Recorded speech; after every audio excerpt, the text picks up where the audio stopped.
Hi guys, my name is Nick, and I'm gonna try my hardest to not make these 5 minutes as boring as possible.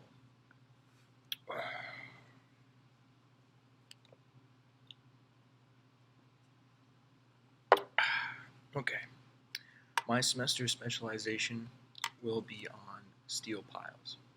Specifically, I wanted to compare and contrast two different types of steel piles. I wanted to compare and contrast H piles and pipe piles, pipe versus H.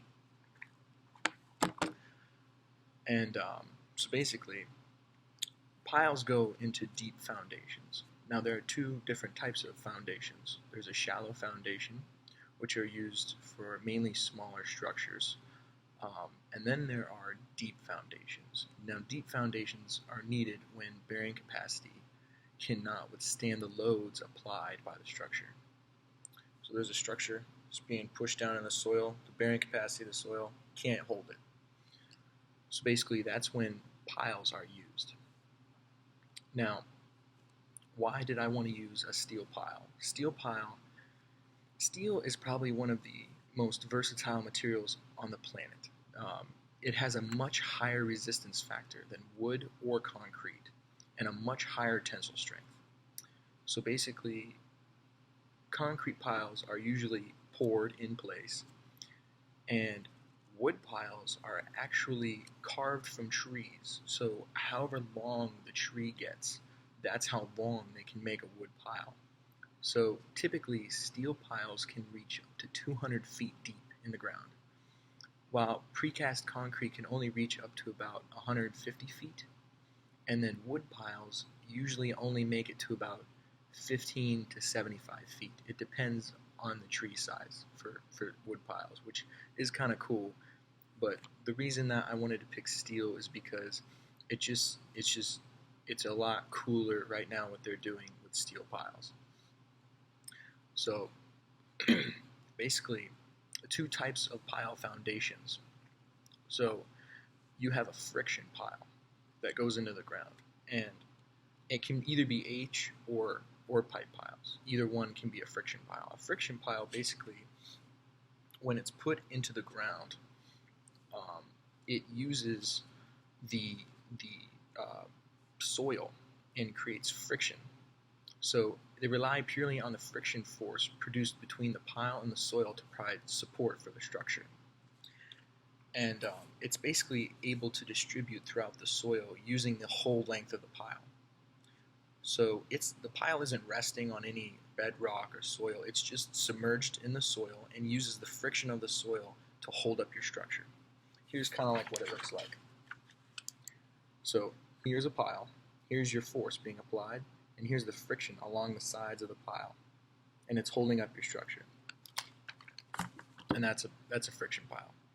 A bearing pile basically acts as a column, and a bearing pile basically is forced into the ground, and it keeps going down, down, down until it hits bedrock or some kind of hard, dense soil layer.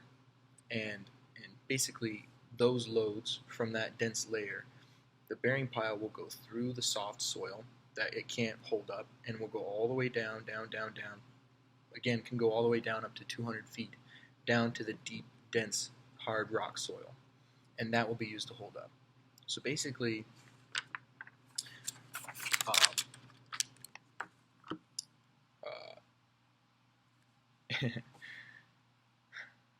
the difference between pipe piles and H piles are the shape.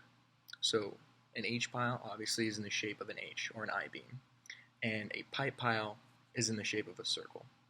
So basically, the main difference between them are that H piles are perfect to use as friction piles.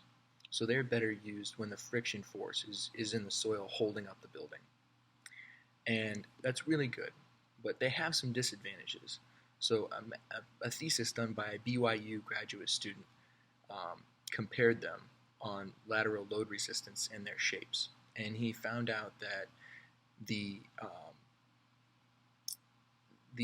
series of tests that he ran from displacement to rotation while he laterally loaded each one of these piles, he found out that H piles have a weak axis that they can be rotated about, and that's not so much wanted.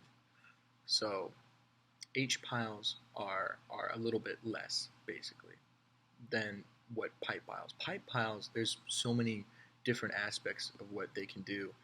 Um, they they have a wide range of surplus and sizes. Um, they can be increased in wall thickness. They can be filled with concrete. They can be so many different things. And basically, pipe piles are, because they have a wide variety. They can be capped. They can be filled. They can be hollow. They can actually act as friction piles and as bearing piles, both of them. So when comparing these, pipe piles seem to have larger benefits, um, which basically I came to the conclusion that pipe piles seem to be better. But because they're the same material, they're almost very similar. They're almost exactly the same. It's just pipe piles can do a little bit better things than H piles. They both have the same similarities, like they can easily be cut, they can easily be trimmed, they can easily be spliced or connected to the building at the surface.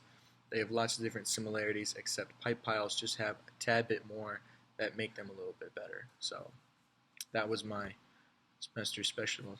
So if you'd like to read it, it's on Canvas, hopefully. I hope I could help.